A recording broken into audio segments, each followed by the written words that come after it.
Hey folks, welcome back. Thanks for stopping by. Now in the off-road world, there are a few bucket list places that everyone says, oh, you got to go here. Oh, you've got to go here. Oh, you own a Jeep, you better go here. Well, Moab would be one of those. The Rubicon Trail in California is another. And I'm here to tell you about the third option, and that's the San Juan Mountains of Colorado. Now, we kicked the can down the road for years talking about visiting Colorado, the Silverton, Ouray area specifically, and just hadn't got around to it. Well, we finally made time to do it, and now I'm here to tell you about how that trip turned out. I really enjoyed this trip, and I'm excited to share it with you.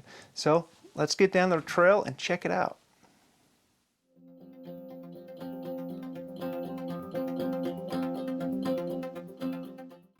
We loaded up Atlas, hooked up the Jeep, and left Salt Lake headed for Colorado.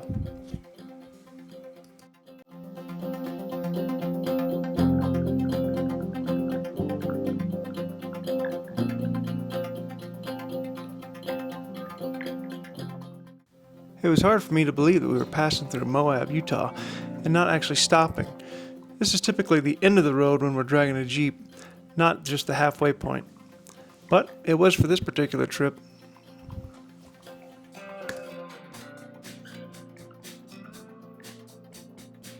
Before long, we were passing into beautiful Colorado.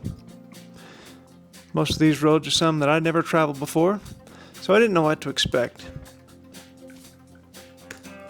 But I can tell you I wasn't expecting these clouds. Yeah, that was a pretty ugly storm up ahead of us, and we weren't looking forward to driving through that.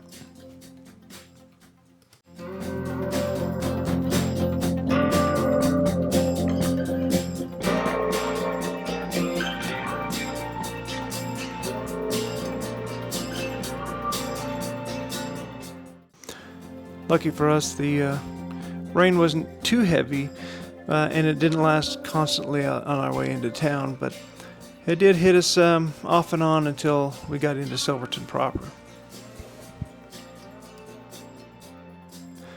The camera will never do justice to show just how steep the climb up to Silverton is. Now, Silverton is up above 9,000. In fact, it's almost 10,000 feet above sea level. That's a long ways up. So it's a climb coming from Utah up into the mountains of the San Juans. It is no joke. It's also fairly, annoying and nerve-wracking to be the guy that's slowing up the whole highway. So, yeah, you want to get up there and get through it as fast as possible, and you just can't. It's just not fun to drive up there, I'll tell you that. After the climb, we stopped at Moas Pass. At 10,899 feet, its breathtaking views were a nice break. But in 7 miles, we had to drop 1,581 feet into the town of Silverton. So this is a good spot if you want to learn a little bit of geology history and, like I said, catch your breath before dropping down into town. After our break, we continued on slowly and very cautiously, dropping into Silverton proper. Sometimes you gotta pull over and let traffic go by. This was pretty much the last spot I could do this, so I let them go and then jump right back on the road and continue down. At some point you just have to stand your ground and and just deal with it, which is what I did.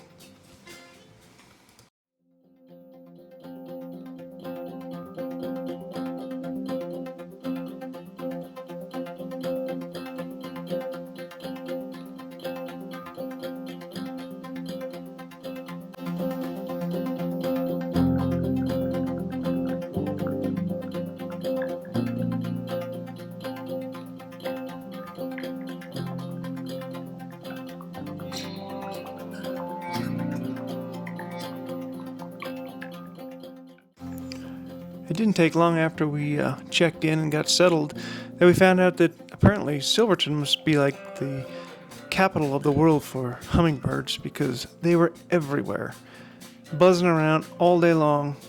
We went and picked up a feeder just to keep them in the in our stalls because it was crazy how many there were. There were thousands of them buzzing around all day long. And having that feeder there, they come over and they almost really didn't care that you were there. They wouldn't let you get too close, but I mean, we were within 5 feet of these things. It was amazing. Great for bird watchers, I guess.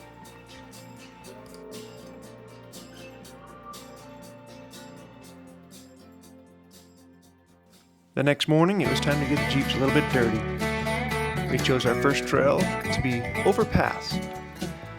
This pass would take us up to 11,789 feet, and basically takes us from Silverton to Ophir City. This would just be our first taste of the scenic beauty that the Ouray Silverton area had to offer.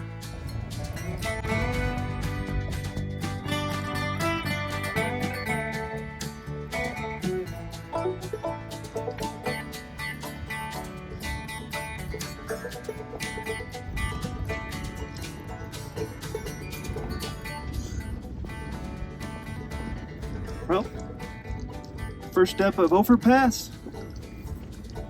Let's see what else we got in store for us.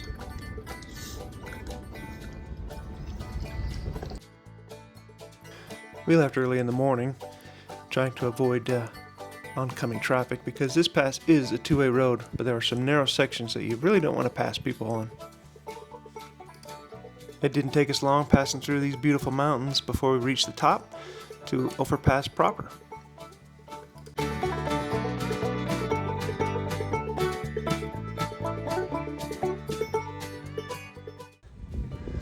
We made it to Overpass.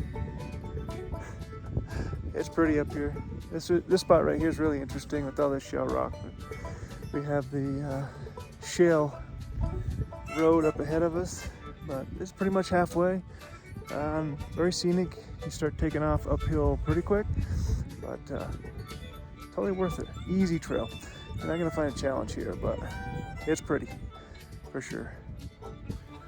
The Overpass trail is rated as moderate, but other than the narrow shelf road, this really is an easy trail. You don't need too hardcore a four-wheel drive to do it, but the one tricky section is the narrow shelf road where you have to really pay attention, look off in the distance and make sure no one's coming at you before moving forward. It's not too difficult, but here we had to wait for a couple of vehicles to get past the narrowest section. The pass was used by Native Americans and fur trappers prior to 1870. In 1881 it became a toll road, but once the railroad came to a town, the toll road was abandoned. Nowadays we get to take advantage of what they left behind so that we can use as scenic roads and sometimes challenging roads, but either way, this place was beautiful and I could not wait to see what the rest of this area had in store for us. This was a great start. It was a little bit easy, but hey, there was other places that we were going to see, and it was just a fun day. Then after a quick bite to eat, we were back on the road and headed back towards Silverton.